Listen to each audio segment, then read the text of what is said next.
খেতি নকৰা মানুহে ক'ব নোৱাৰিব নেকি খেতিয়কৰ সমস্যাৰ কথা কেৱল খেতিয়কেহে নিজৰ সমস্যাৰ কথা কোৱাৰ অধিকাৰ আছে নেকি ইংৰাজী নৱবৰ্ষৰ পহিলা দিনটোত নতুন দিনৰ আলাপ শীৰ্ষক অনুষ্ঠানত মুখ্যমন্ত্ৰী হিমন্ত বিশ্ব শৰ্মাই কৰা এটা মন্তব্যই এই প্ৰশ্নৰ সৃষ্টি কৰা পৰিলক্ষিত হৈছে প্ৰান্তিক আলোচনীৰ সম্পাদক প্ৰদীপ বৰুৱাই মুখ্যমন্ত্ৰীয়ে হোৱা আলাপত উল্লেখ কৰিছিল এজন ব্যক্তিয়ে প্ৰান্তিকলৈ প্ৰেৰণ কৰা এখন পত্ৰৰ প্ৰসংগ সেই পত্ৰখনত কৃষকৰ সমস্যা সম্পৰ্কে চৰকাৰলৈ কিছু আহ্বান জনাইছিল দিবাকৰ শৰ্মা নামৰ পত্ৰলেখকজনে পত্ৰখন পঢ়ি শুনোৱাৰ পাছতে মুখ্যমন্ত্ৰীয়ে মন্তব্য কৰিছিল এইদৰে মই চিঠিখন পঢ়িয়ে গম পাইছো যে তেখেত নিজে খেতিয়ক নহয় তেওঁ গুৱাহাটীত থাকে আৰু কথাখিনি তেওঁ এটা গল্প উপন্যাস এটা তেওঁৰ এটা ওয়াল ভিউ এটাৰ ওপৰত লিখিছে দিবাকৰ শৰ্মা ডাঙৰীয়াৰ এড্ৰেছটো ল'ম অতুল বৰা ডাঙৰীয়াই কালি তেওঁক মাতি আনিব চেম্বাৰত তেওঁৰ পৰা আমি পৰামৰ্শখিনি ল'ম আৰু ইয়াৰ পাছতে মুখ্যমন্ত্ৰীয়ে কৃষিমন্ত্ৰী অতুল বৰাক দিবাকৰ শৰ্মাৰ পৰা পৰামৰ্শ ল'বলৈ নিৰ্দেশনা প্ৰদান কৰে সেই মৰ্মে বৃহস্পতিবাৰে দিবাকৰ শৰ্মাৰ সৈতে প্ৰায় 40 মিনিট জোৰা এক আলোচনাত মিলিত হয় কৃষিমন্ত্ৰী অতুল বৰা বৈঠকত উপস্থিত থাকে সংশ্লিষ্ট বিভাগৰ বিষয়াসকলো এই বৈঠকত কি আলোচনা হয় দিবাকৰ শৰ্মাৰ সৈতে আমাৰ যুৱক যুৱতীসকলে মানে আত্মবিশ্বাসটো বাঢ়ে যে মই বজাৰখন পাম চৰকাৰে যদি সেইটো ব্যৱস্থা লয় সেইটো এটা তৃতীয় পক্ষ থাৰ্ড পাৰ্টিৰ দ্বাৰা কোনোবা এটা সংস্থাৰ দ্বাৰা সেই কামটো কৰাব লাগিব চৰকাৰে নিজে কৰিব নোৱাৰে গতিকে সেইটো যদি কৰিব পাৰে তেনেহলে এই আমাৰ যুৱক যুৱতীসকলে খেতি কৰিবলৈ সাহস পালে তেওঁলোকে বজাৰখন পোৱাৰ কথা পালে সাহস পাই যাব কিন্তু বজাৰত যদি উৎপাদন কৰি যদি বস্তুৰ দাম নাপায় তেতিয়াহলে আমাৰ যুৱক যুৱতী সেই সাহসটো নাপায় খেতি কৰিবলৈ আগ্ৰহ নকৰে তেনেকুৱাই কলো আৰু শেষত ঠায়ে ঠায়ে কোল্ড ষ্টৰেজ স্থাপন কৰা হৈছে যদিও এই সমূহত উপলব্ধ সুবিধা সম্পৰ্কে জ্ঞাত নহয় গ্ৰামাঞ্চলৰ কৃষক আমি দিবাকৰ শৰ্মাক সুধিছিলো দীৰ্ঘদিনলৈ কোল্ড ষ্টৰেজত সংৰক্ষণ কৰিবৰ বাবে ব্যৱস্থাপনা খৰচ কিদৰে হ্ৰাস কৰিব তথা কৃষকক এই সুবিধাবোৰৰ বিষয়ে অৱগত কৰাৰ সম্পৰ্কত আজিৰ বৈঠকত কি আলোচনা হৈছিল আৰু সেই কথাটো মই কৈছিলো সেই কথাটো একজাক্টলি সেই কথাটো কৈছিলো আৰু মই কৈছিলো যে সকলো কোল্ড ষ্টৰেজৰে ভলিউমটো একে হ'ব নালাগে ক'বাত উৎপাদন কম হৈছে কম ভলিউমৰ কম সাইজৰ কোল্ড ষ্টৰেজ কৰিলেও হ'ব সেইটো কৈছিলো মই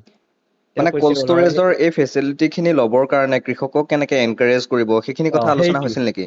সেইটো কৈছো তেওঁ কৈছে বলে না আমি কৰি আছো এইটোতো অলপ এনেকৈ উত্তৰটো দিছে অলপ পলিটিক্যালি ধৰক এনেকে ভালকে কৈছে কিন্তু কৈছে কি আমি এইটো কৰি আছো সেইটো হয় কোল্ড ষ্টৰেজৰ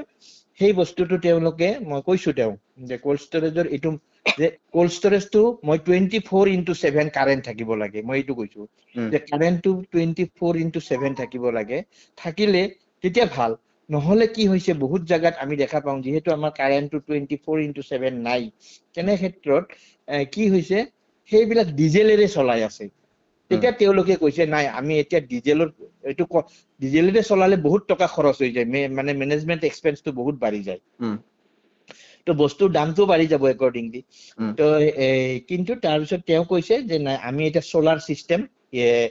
সোলাৰ পাৱাৰটো আমি ইউজ কৰিম বুলি ভাবিছো কি লক্ষ্য আগত ৰাখি পত্ৰ লিখিছিল দিবাকৰ শৰ্মাই সেই কথা ক'লে দি ক্ৰছ কাৰেণ্টৰ সৈতে হোৱা কথা বতৰাত মোৰ মেইন ফোকাসটো আছিল কি যে আমাৰ যুৱক যুৱতীসকলে কিয় আজি আত্মবিশ্বাসেৰে খেতি কৰিব পৰা নাই আত্মবিশ্বাস সহকাৰে কিয় খেতি কৰিবলৈ সাহস কৰা নাই সেই কথাটোহে মই বেছিকে ফোকাস কৰিছিলো মানে গোটেই বাকি অন্যান্য কৰিছিলো কিন্তু সেইটো আজি যদি সেইটো কৰিব পাৰে যদি কৃষক মানে যুৱকসকলে কৃষিত আমাৰ মাটিবিলাক এনেই পৰি আছে বহুত মাটি এনেই পৰি আছে কিন্তু কৃষকসকলে যুৱক বিলাকে সেইটো কৰিলে কি হ'ব একোটো লাভ নাই আমি ক'ত বিক্ৰী কৰিলে কম পইচা পাম আমাৰ বজাৰ নাই এনেকে কয় মই মোৰ প্ৰেক্টিকেল এক্সপেৰিয়েন্সৰ পৰা মই যিবিলাক ল'ৰা ছোৱালীক বা যুৱকক মই কওঁ তেনেকুৱা উত্তৰ দিয়ে সেই কথাটো বিলাকে মোৰ মনত চিন্তাবিলাক যেতিয়া মই যিখন গাঁৱতে যাওঁ মোৰ ৰিলেটিভ বা এনে কিবা ফুৰিব যি গাঁৱতে যাওঁ মই সুধো তেতিয়া লগ পালে সুধিলে তোমালোকে কিয় নকৰা ইমান ঠাইবিলাক এনেই পৰি আছে ইয়াতেতো প্ৰডাকশ্যন কৰিব পৰা অন্য মানুহে যদি কৰিব পাৰে নাই এনেকে কৰিলে এনেকুৱা হয় আমি বস্তুটোৰ দাম নাপাওঁ মন কৰিবলগীয়া যে ৰাজ্যৰ কৃষকে পৰ্যাপ্ত সা-সুবিধাসমূহ লাভ নকৰাৰ অভিযোগ নতুন নহয় পথাৰত জলসিঞ্চনৰ সা-সুবিধা নাই উচিত দামত সাৰ পাবলৈ নাই উৎপাদিত সামগ্ৰীৰ উচিত মূল্য নাই এনে নানা সমস্যাৰে ভাৰাক্ৰান্ত হৈ থকাৰ সময়ত খেতিৰ প্ৰতি নতুন প্ৰজন্মৰ অনীহাও এটা গুৰুতৰ সমস্যা। এই সকলোবোৰ সমস্যাৰ অন্ত পেলাই কেনেকৈ কৃষিৰ ক্ষেত্ৰত ৰাজ্যখনক স্বাৱলম্বী কৰি তুলিব পাৰি সেই সন্দৰ্ভত চৰকাৰে ব্যৱস্থা লোৱাটো অতিকৈ প্ৰয়োজনীয়। এই সমস্যাবোৰ সমাধান কৰিবলৈ বিভিন্নজন ব্যক্তিয়ে আগবঢ়োৱা পৰামৰ্শাৱলী চৰকাৰে আগ্ৰহেৰে শুনাটো আৱশ্যক।